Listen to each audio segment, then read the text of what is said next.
El libro de los Hechos de los Apóstoles, en la primera lectura, nos recuerda de cómo esa primera comunidad dio un verdadero testimonio del Señor resucitado en medio de ellos, compartiendo lo que tenían, realizando la fracción del pan, alabando, orando y rezando a Dios. Y la gente decía, precisamente de ellos, mirad cómo se quieren, mirad cómo se aman. La gente los quería porque daban un buen testimonio de vida, de comunidad. En la segunda lectura, Pedro les dice a su comunidad, ustedes creen sin haberlo visto, se alegran a lo grande, glorifican a Dios, sin tenerlo presente a Dios en medio de ustedes. Y es lo que provocaba precisamente la resurrección del Señor. Y en la tercera lectura, es decir, el Evangelio, nos encontramos con el testimonio de Tomás. Tomás que exige tocar, Tomás que exige palpar para poder creer. Estas breves condiciones nos remiten a hacer, como siempre, tres consideraciones importantes para nuestra fe católica y cristiana. En primer lugar, quiero considerar acerca de la duda. La actitud de Tomás destaca la duda como una herramienta esencial para la vida ordinaria.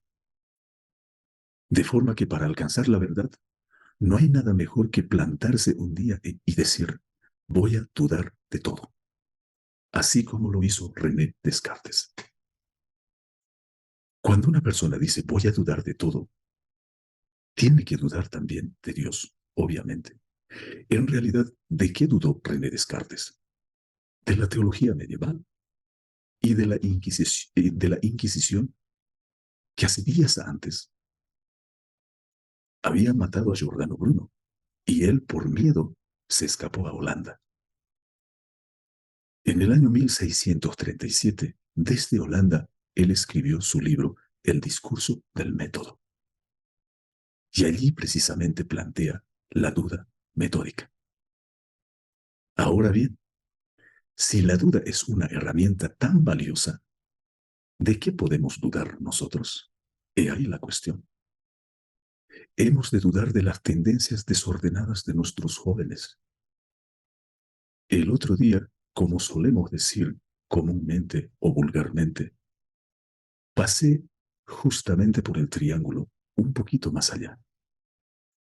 Pasé al lado precisamente de dos muchachos, fíjense, de dos muchachos, como decimos vulgarmente, empanadeando.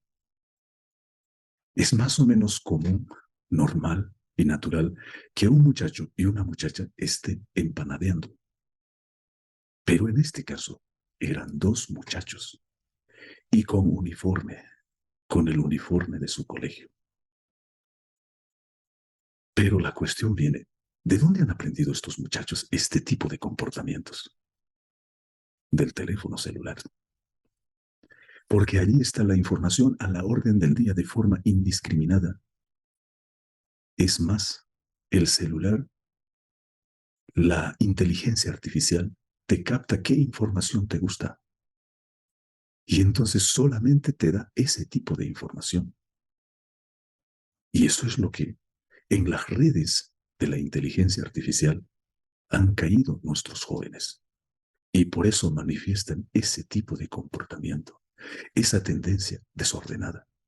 De eso hemos de dudar precisamente nosotros, las personas que nos damos cuenta. ¿De qué más hemos de dudar especialmente hoy? De los relatos del feminismo del siglo XXI. Los relatos del feminismo tienen su asidero precisamente en las teorías marxistas, en las teorías de Lenin, en las teorías de Engels, en las teorías de Gramsci. Estos teóricos han inspirado en sus bases los relatos del feminismo. Os cuento una historia muy lacerante, especialmente para las mujeres, porque las feministas se jactan precisamente de que en la Unión Soviética se comenzó a palpar la liberación de la mujer, lo cual no es tan cierta, fíjense. Se trata de la historia de una campesina, Paquiria, que se trasladaba de su pueblo precisamente a una ciudad.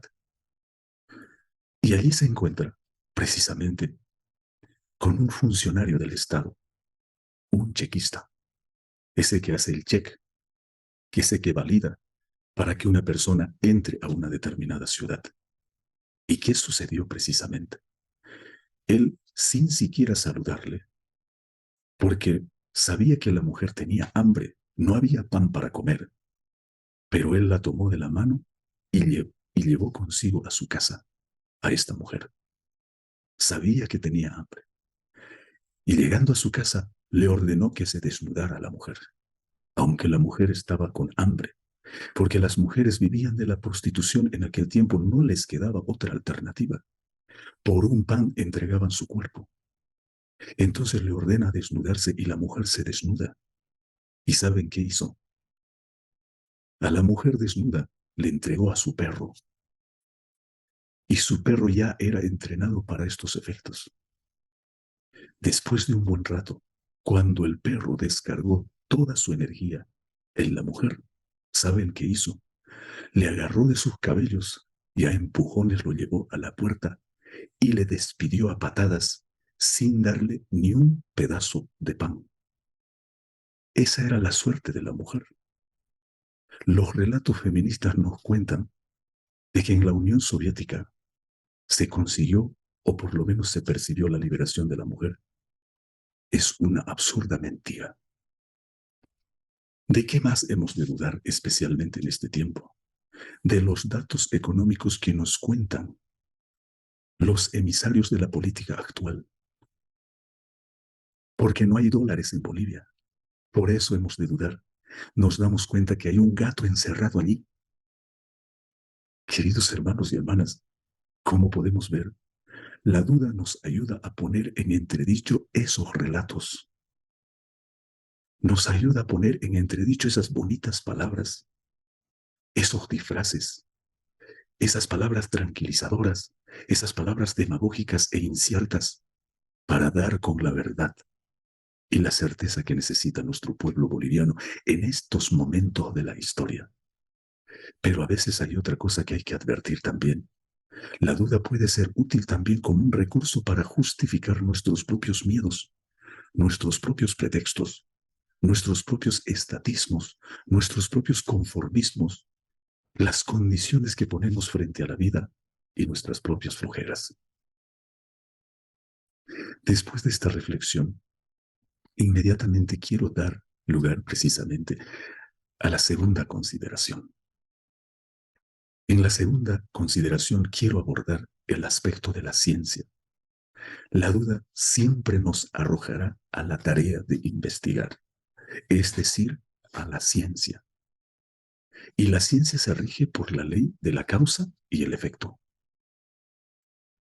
Al hacer algo, siempre provocamos algo, para bien o para mal. En ese entendido, el ser humano es responsable de sus propios actos, es responsable del mundo actual en que vivimos. En eso hay que formar a las nuevas generaciones, en la responsabilidad de sus propios actos. Gracias a la ciencia, el ser humano ha conseguido grandes logros, es verdad. Y eso es lo que exige Tomás, sencillamente al decir, si no meto mi dedo en la llaga de sus manos y mi mano en su costado, no creeré. Es una actitud tremendamente científica. Esa actitud hemos de tener precisamente los católicos para alcanzar una fe madura de un hombre de fe, de una mujer de fe. A esa condición de fe madura nos invita el Señor resucitado en este segundo domingo de Pascua. Y estos efectos inmediatamente funcionan como un preámbulo para una tercera consideración acerca de la fe. La fe es lo que Jesús apela ante la incredulidad de Tomás. Le dice a Tomás concretamente, porque me has visto, has creído. Felices los que sin ver creen. Esa bienaventuranza se hace eco precisamente en la carta de Pedro, quien les dice a su comunidad, Ustedes lo aman sin haberlo visto y creyendo en él sin verlo todavía, se alegran con un gozo indescriptible y lleno de gloria.